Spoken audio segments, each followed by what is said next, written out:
can't shake the Jeffrey Epstein scandal. So this week, Congress heard testimony from Kash Patel, FBI director and man who looks like he just walked in on his parents having with a horse. President Trump continues to struggle with the lingering implications of his past association with Jeffrey Epstein, a scandal that refuses to fade. Despite years of public scrutiny and repeated denials, the controversy reemerged in Congress this week, drawing renewed attention to the extent of Trump's personal and professional ties to Epstein. The hearing underscored how deeply the issue still resonates in the American political psyche, not just as a question of legal guilt or innocence, but as a reflection of power, privilege, and accountability among the elite. Even years after Epstein's death, his name remains a litmus test for political ethics, forcing former allies to explain or excuse their connections.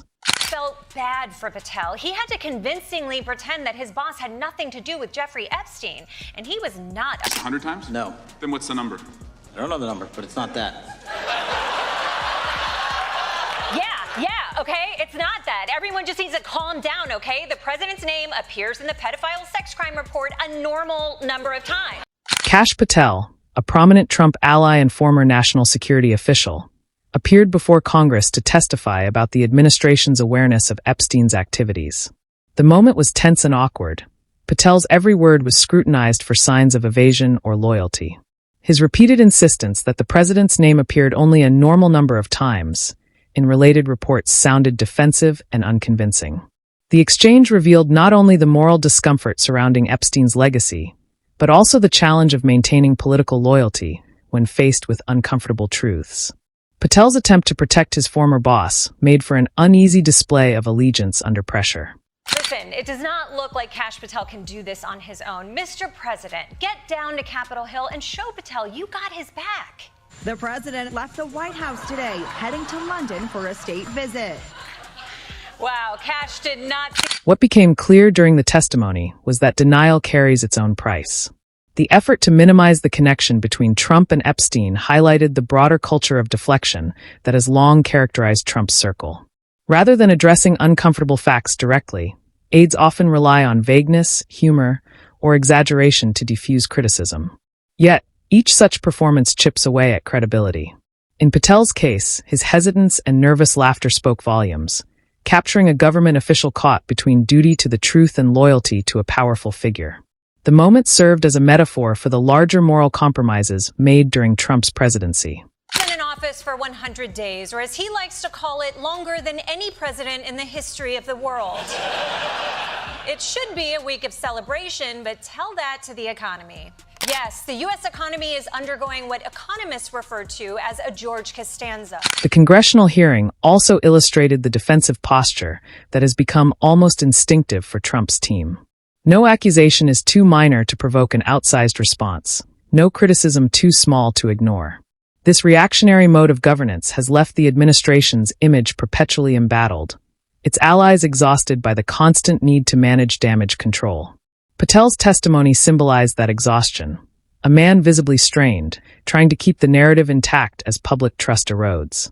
It reminded observers that political loyalty, when stretched too far, becomes indistinguishable from self-destruction. Can't believe in a span of 100 days we went from "we will all be richer than we've ever imagined" to "everyone gets $2, all right?" But if you're sad that playtime will soon be over for your children, take comfort that it's just beginning for the old commander-in-child. Later that week, the president was seen departing the White House for a state visit to London. Cameras captured the familiar spectacle: the wave, the brisk walk, the helicopter blades whirring above the South Lawn. To the casual viewer, it might have seemed routine, yet beneath the surface lay an atmosphere of unease. The trip was meant to project stability and international respectability, but back home, the echoes of the Epstein hearings continued. Every handshake and photo opportunity in London carried the unspoken question of whether the scandals would overshadow the diplomacy. Accidental dance moves are way more impressive than his intentional ones. Very weird. Anyway, I do understand why he was so frantic. That mosquito was also asking Trump about Jeffrey Epstein. Now, to be clear, Trump was not just wasting time playing golf. He was also wasting time profiting. Trump's arrival in London was marked by ceremony and controversy alike. While official statements emphasized alliance and shared history, tensions simmered over trade disagreements, foreign policy in Gaza and Ukraine, and growing skepticism about American leadership abroad. British commentators viewed the visit with a mix of curiosity and fatigue, recognizing that every Trump appearance abroad seemed to blur the line between diplomacy and spectacle. The pomp of the state visit could not fully conceal the political turmoil that followed him across the Atlantic. Left his troubles behind yesterday as he embarked on a 3-day state visit to the UK, his happy place where the king is in charge and vegetables are illegal. Of course, our relationship with Britain is not great right now. We're fighting over tariffs and Gaza and Ukraine, so there were a lot of issues to discuss on this visit. For many within his administration, the London trip served a dual purpose: to distract from domestic troubles and to reinforce the image of Trump as a global statesman. Yet the contrast was striking. At home, congressional hearings probed ethical lapses. Abroad, the president sought royal receptions and ceremonial prestige. It was a performance of authority designed to project confidence to his supporters and confusion to his critics. But the optics were fragile. Every misstep, every awkward photo, every poorly chosen remark risked becoming yet another viral moment in an already crowded news cycle. Or Donald Trump, who also moonlights as President of the United States. Yesterday, he went to Fort Bragg to give a speech to his favorite men in uniform who aren't in the Village People. He was there to commemorate the 250th anniversary of the Army, so of course he ended up discussing Joe Biden. One of the official stops on the itinerary was at Fort Bragg, where Trump commemorated the 250th anniversary of the U.S. Army. Surrounded by uniformed personnel, he delivered remarks intended to celebrate patriotism and service. Yet even this solemn occasion could not escape the gravitational pull of politics. His comments strayed toward partisan topics, touching on the economy and even his predecessor, Joe Biden. The event encapsulated the way Trump often blended civic ceremonies with personal grievance, turning what might have been a unifying moment into another stage for political theater.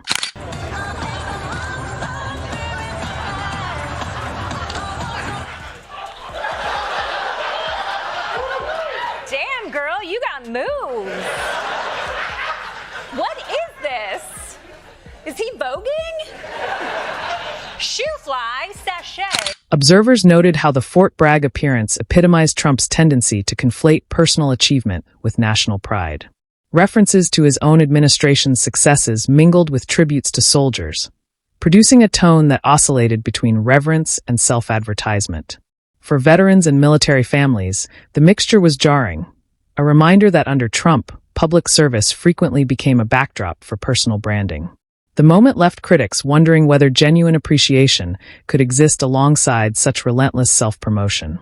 Think about what happened here. America voted this guy out in 2020, and what has he done since then? He tried to overthrow the government. He was convicted of 34 felonies. He spent an entire campaign promising vengeance against his enemies. And if you're wondering who, after all of that, would want to back him up, well, buckle up. It's a long... Following the event, reports emerged analyzing the content of Trump's speech. While he had praised the bravery of American troops, he also veered into digressions about media bias and political opponents.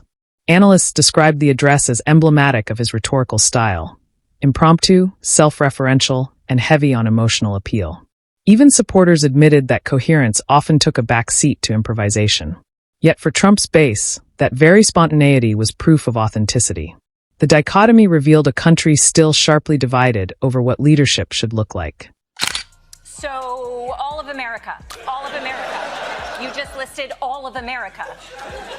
Seems the only groups you can't blame for Trump's victory are black women and people in comas.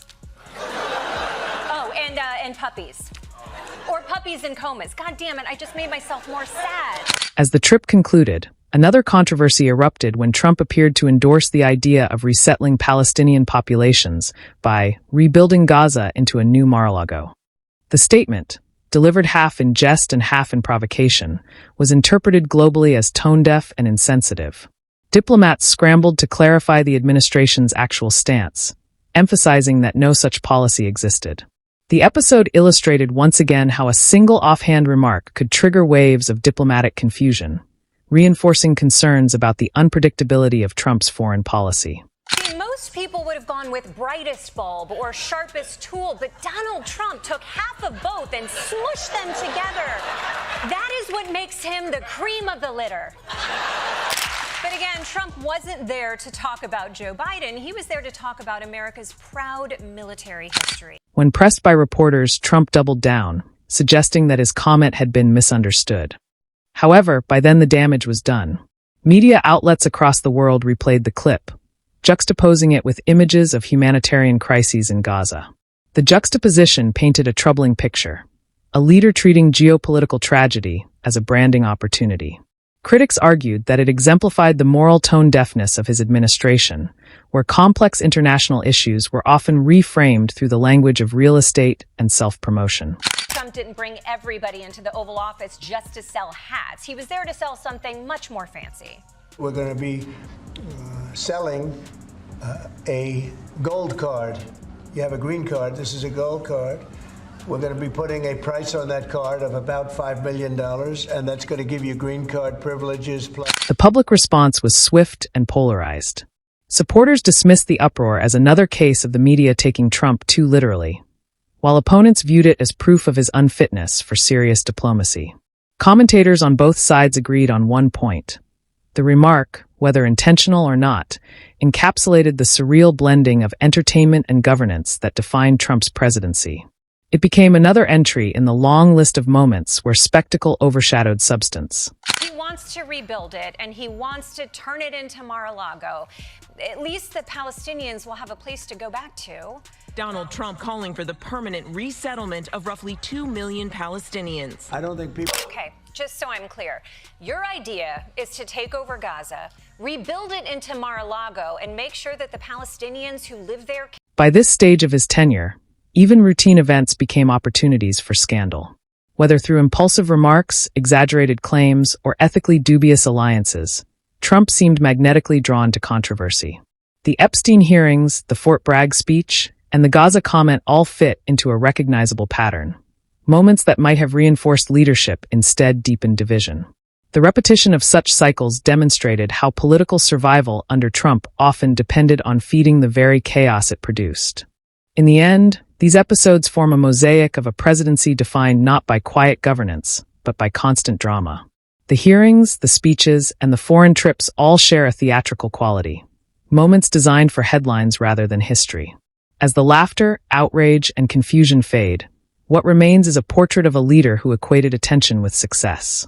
The record will show that even in official settings, Congress, the military, or international summits, Trump's actions blurred the boundaries between politics, entertainment, and self-promotion, leaving behind a legacy as complicated as it is controversial.